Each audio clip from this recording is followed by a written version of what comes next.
Hello and welcome to the tutorial of how to use this financial workbook. This is a tool that I've used one-on-one with clients over the last 2 years, and it started as a really basic Google template and now has evolved to be a whole workbook. So I'm going to walk you through how to use it, but remember that this is your workbook. You can add tabs to it. You can use it for just one of the functions versus all of them. So really, I just want it to be a place where you can get your financial life organized and progress through your financial goals so that you can live a really rich and full life. So now let's get into it. But before we do, there's a few things that this workbook is really going to be useful for. One, a simple place to stay organized, to put all of your financial information as far as all your bills and expenses and all of that goes. It also can be used to help you with a budget. And I'm going to show you how to actually succeed with budgeting. If you've tried and failed in the past, that's going to end today. You're going to know how to have a successful budget after this tutorial and using this worksheet. It's also going to help you with a debt payoff plan. If you are trying to work on paying down your debt, it's going to help you figure out the exact day you'll be out of debt, as well as how much interest you'll pay along the way, so that you can know how to, or which debts to focus on and in which order. The other thing it's going to do is offer a place for you to see your net worth and track that over time, as well as a place to jot down your financial goals. And there's some calculators and resources here as well. So let's get into it. And yeah, hopefully you find it really useful. So let me share my screen with you so that you can see this workbook for yourself.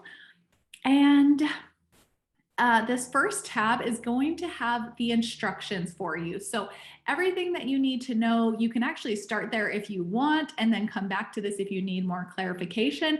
But I do find that this workbook can be a bit overwhelming if you're just kind of handed it, or if it's handed to you without any explanation, because there are a lot of tabs, there's a lot going on.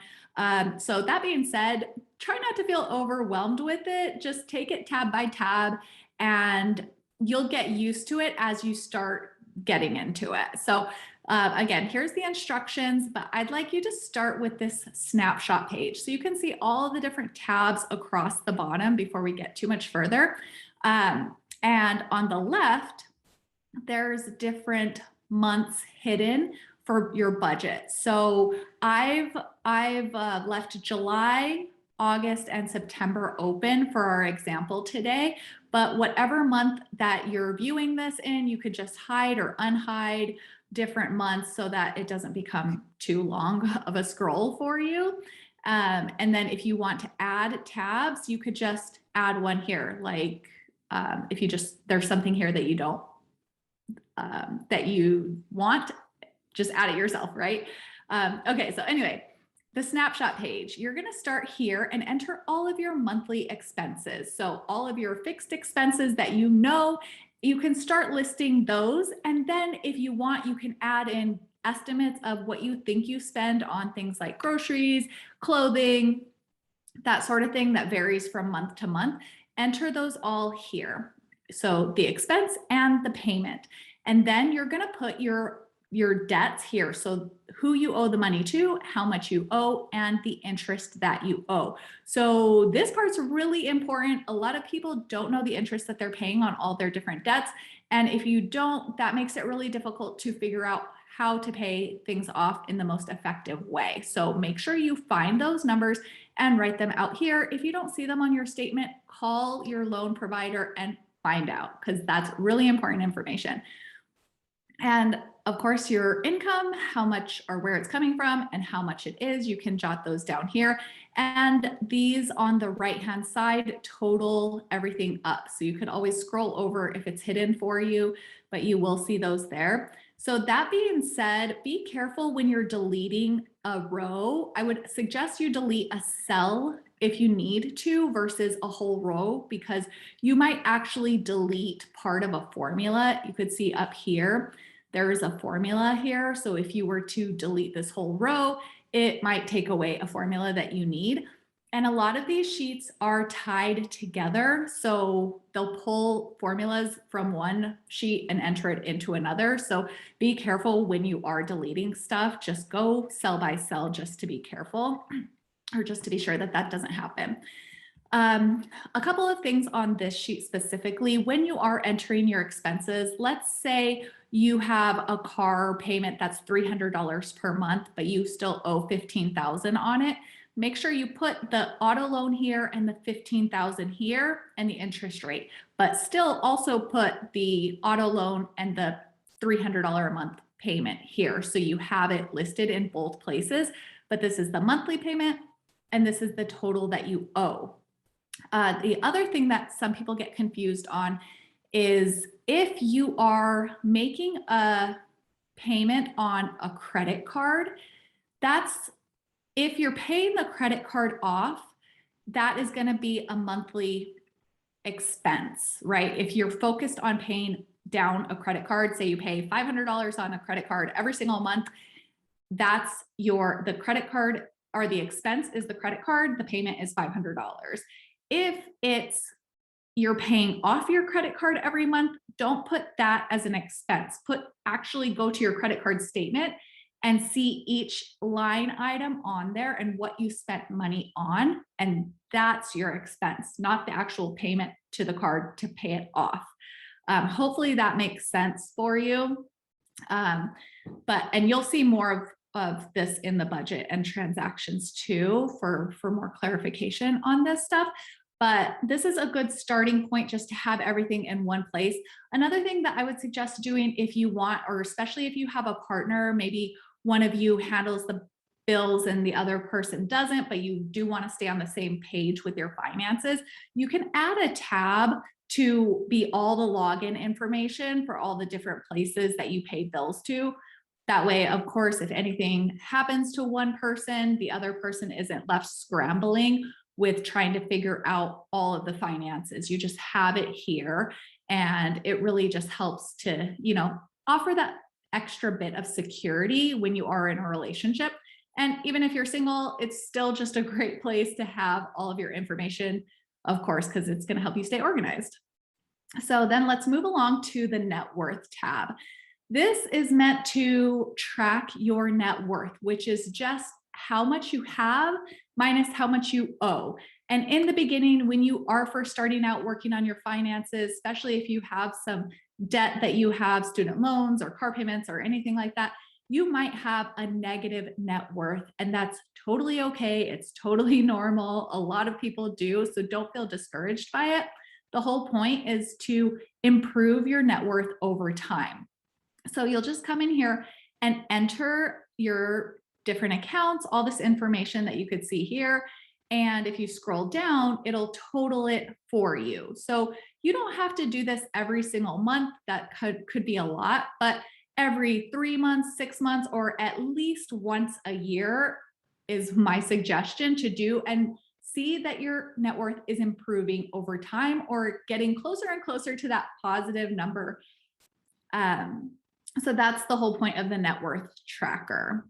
And let's get into budgeting. So a lot of people fail with budgets, I think, because they write down all of their expenses, like maybe you did in that snapshot page, but we kind of forget where the money slips through the cracks. So I think to be really successful with budgeting, you really need to track your expenses. And I know there's apps that do it. I know credit cards do it, but there is something about manually tracking that is just game changing. So if you're committed to improve your budget because maybe you're not saving as much as you'd like, maybe you're not going on a vacation as much as you like, or you're just feeling strapped for cash, but you maybe shouldn't be because your income is decent. These are all things that a budget can really help with. And just to make sure that your money is going to the places that bring you the most joy in life, right? If you're spending a ton of money, after you review where your money is going and you figure out, oh man, I'm spending so much on these subscriptions that I don't even use, then that money could actually be going towards more vacation or whatever, right? So here's how we do it. I'm going to say, we're going to start with the month of August for an example of having a month behind us and a month in front of us, like we always do. But if you're first starting out with this, start with the transactions tab, not the budget tab, okay?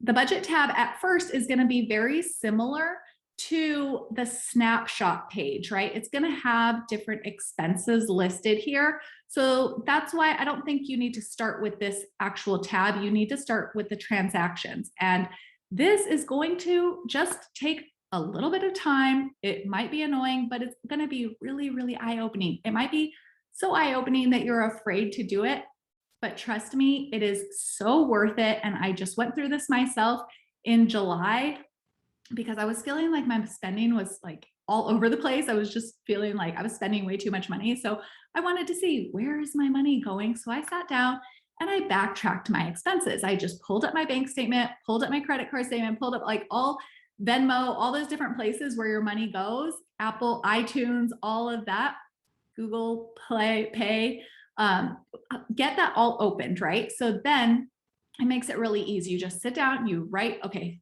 the first I spent this much on this. And here's where this kind of gets a little finicky with this, but you just use the drop down, okay? Never type in here because it doesn't pull to the other tabs. So you look at the categories, scroll down to find your category. If you don't see a category that you're spending on, go back to the budget tab, come over here, and you'll see all of these custom categories. So just type over this and enter your category, and then it'll show up when you click this drop down.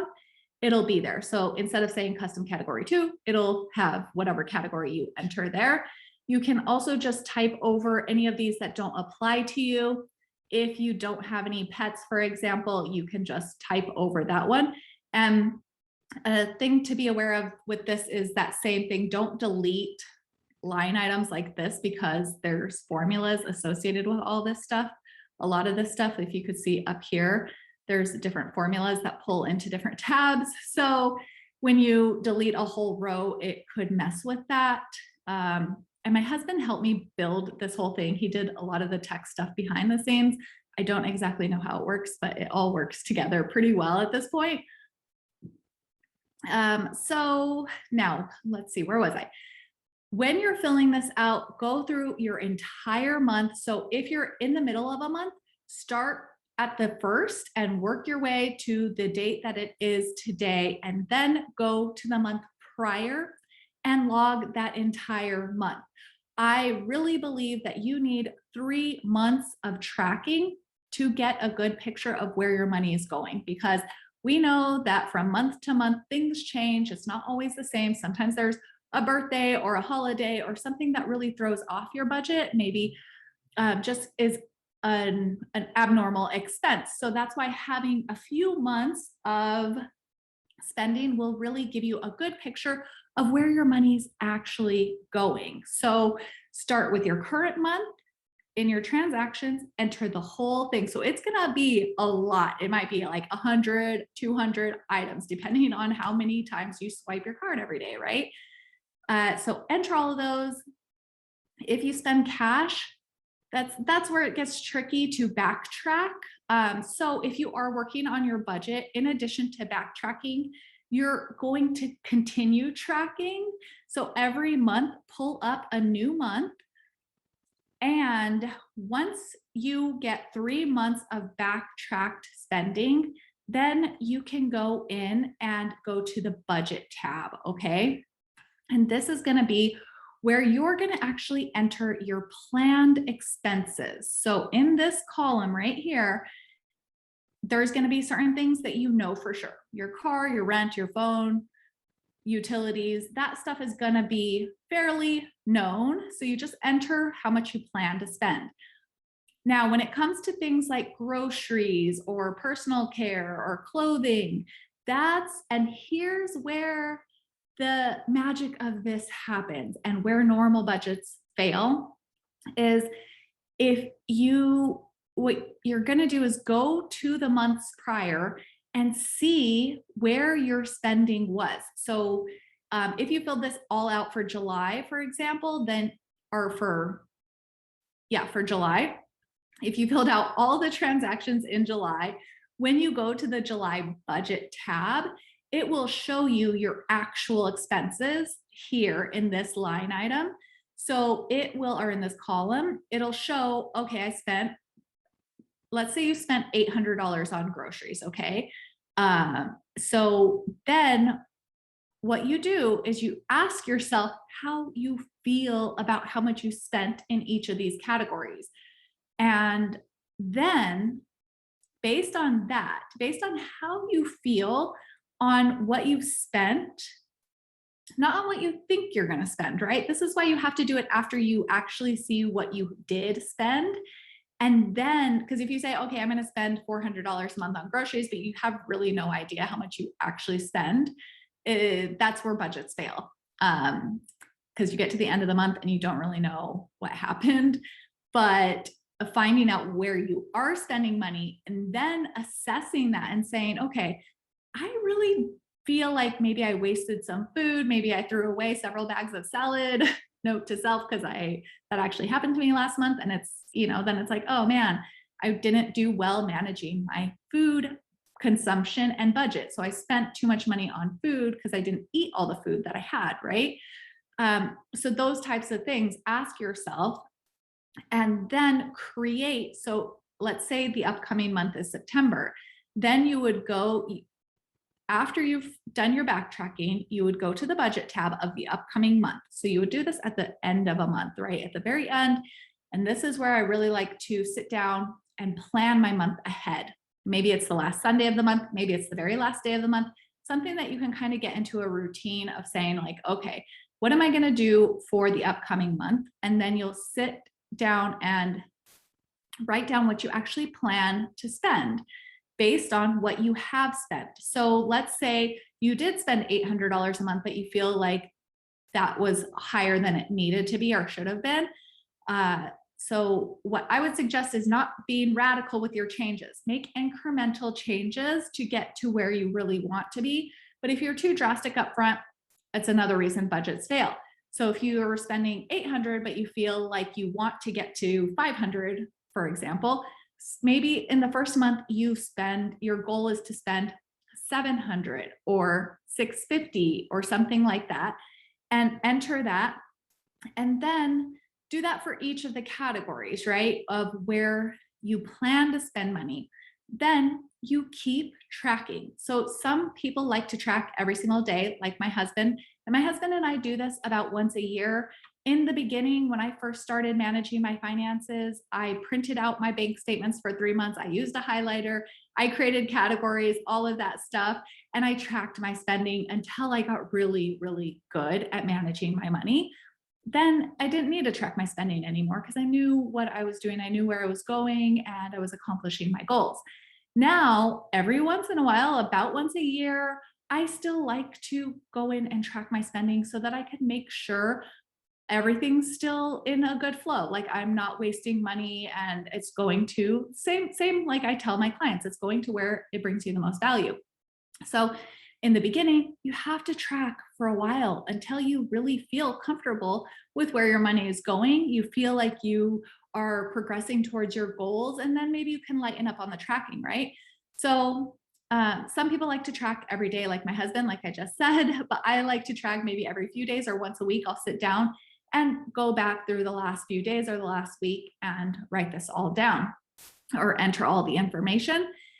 And so just do it however you like, however you find success in doing this. But as you're tracking as you go, if you do want to stay on a budget, then it's important to at least do it once a week so that you can check in, right? If you plan to spend $600 a month on groceries, then whatever that is divided by 4, you want to make sure every single week that you're actually on track. So it'll show you where you stand in the actual, and you'll see the difference. So if you've blown through your budget already, well, there's nothing you could do about that except take a note of it for next month and see if you have to either adjust what you plan to spend or really work more and more on what you're actually spending. And it's going to take time. It's going to take several months. Just like anything, there really is no quick fixes because this is all habit-based stuff.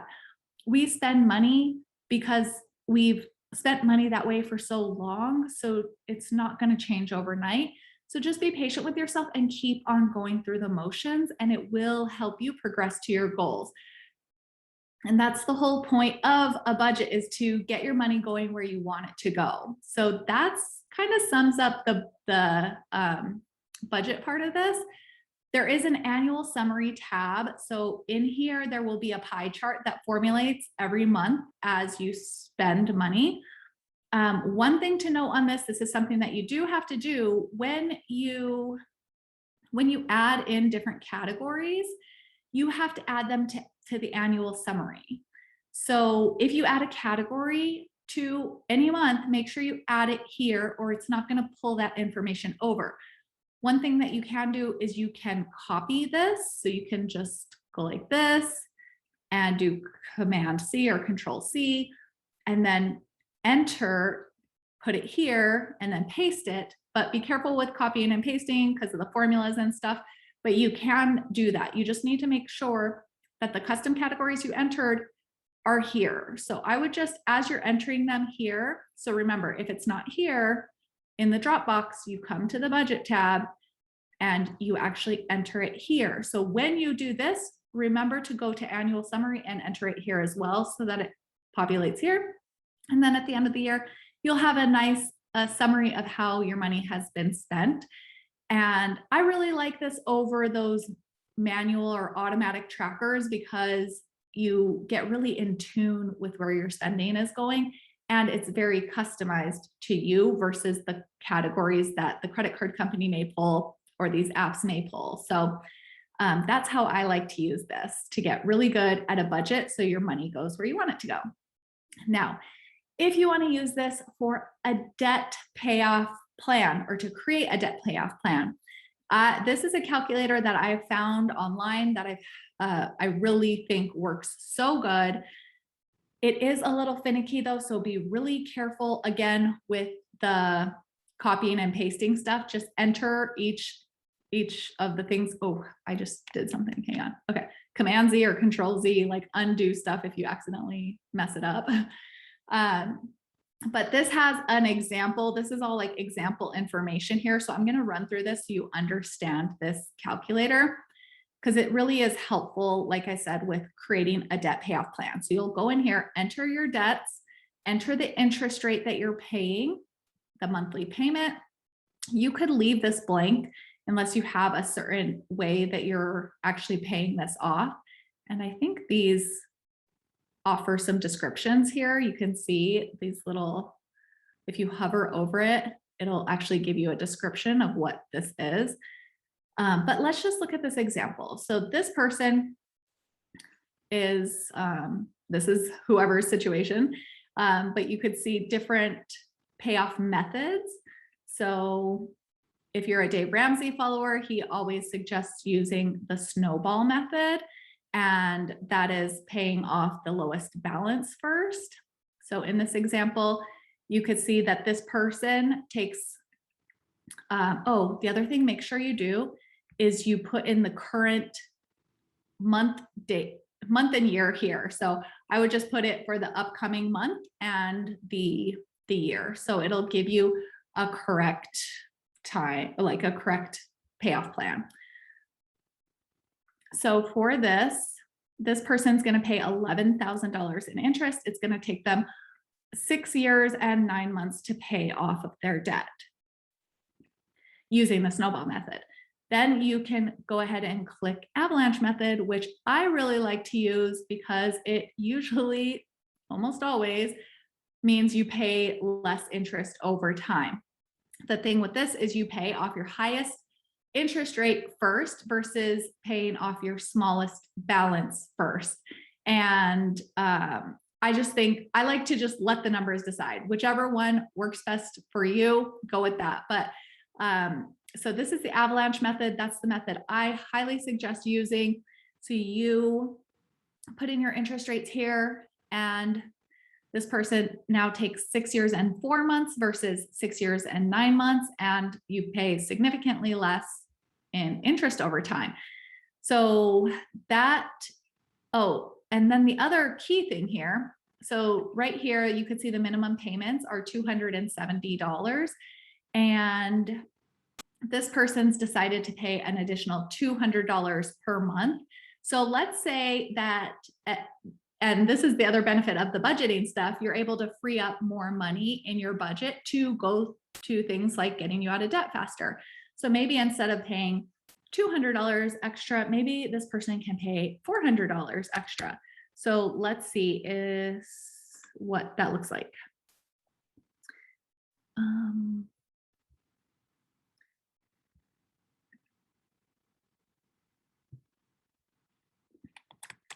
Oops, I'm gonna undo.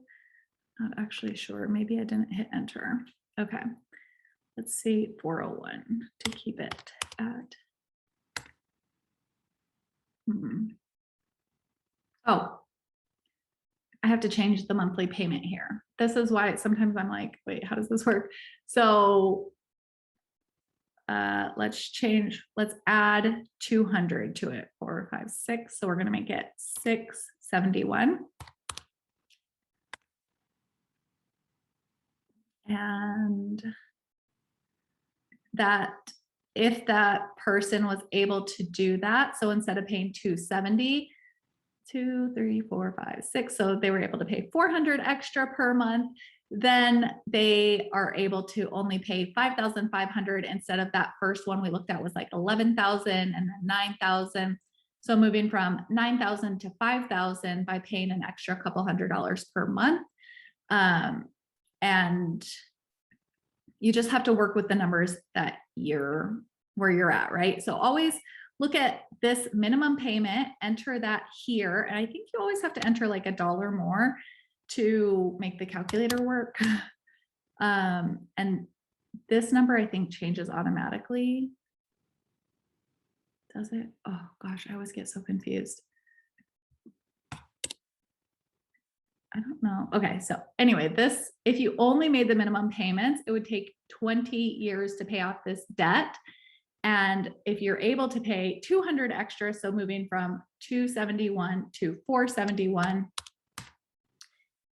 then it really reduces the amount of time it takes as well as the interest that you pay. So you can see this can be really, really beneficial to run these numbers and see where you stand. And then the awesome thing about this is it gives you a payment schedule. It'll tell you which card to pay what to. So they say with the Avalanche method, you're paying the minimum payment on all of them except for the one with the highest interest rate. That one you're paying all the extra that you have available to until it's paid off. And then you move that whole amount to the next debt that you have. So in this example, if you scroll down, you can see in March 2024, this person gets this debt paid off. And then instead of paying $50 per month, they go ahead and roll this 311 to that $50 and make it 361. And they keep doing that until that's paid off, and then roll it all to the next one, and then roll it all to the next one until they're all the way out of debt completely. So you can see this will give you the date that you'll be out of debt. And I really like that because it gives you awareness of your financial situation. How much interest are you paying? What is the cost of carrying this debt? And what's adding a little bit extra to it? How much does that save you in the long run? Because then you can ask yourself, okay, is the interest that I'm paying worth it? And if it is, then maybe you keep doing that. Like if it's a really low interest rate and you're able to invest the money instead, then maybe that's something that you do. But running these numbers lets you act from a place of knowledge instead of just chance and just kind of doing things without thinking. You can get really strategic with your finances and get in control. And then that leads you to having a good financial life, right? So that's the the debt calculator. There's other tools for the debt thing here, like a payment schedule. Oh, wait, that's the one we just looked at. A snowball chart. This help tab is also for the debt payoff thing. So you can take a look at those if you want some more information. And then lastly, there's a goals tab. You can enter the goals that you're working on here, when you want the money by, like say you want to buy a house in 2 years, then you talk to a broker and you figure out how much money you need for a down payment. And then you can say, okay, this is the total amount, this is when I need it, and how much I need to save per month to hit that goal. There's different calculators that you can use here as well that I really find helpful. So I'm not going to get into tutorials for all of these, but you can take a look at those and hopefully find some help in those for your goals. And I think that's all. So I'm going to go ahead and stop sharing. And that I know can be a lot all at once, but just start with one thing, right? Just start with one thing. Start by entering all of your financial information and then figure out from there where you want to go. But I really like this tool. I hope you find it useful. If you do have questions on it, revisit that instructions tab, but you can always send me an email from time to time. There might be something, if a formula is not working or something, just shoot me an email and we'll try to get you sorted out. But I really want this to be a place where you can get a good, solid financial foundation in place so then you can move on to your other financial goals and build a really wealthy, rich life. And that's all I have for you. So thank you.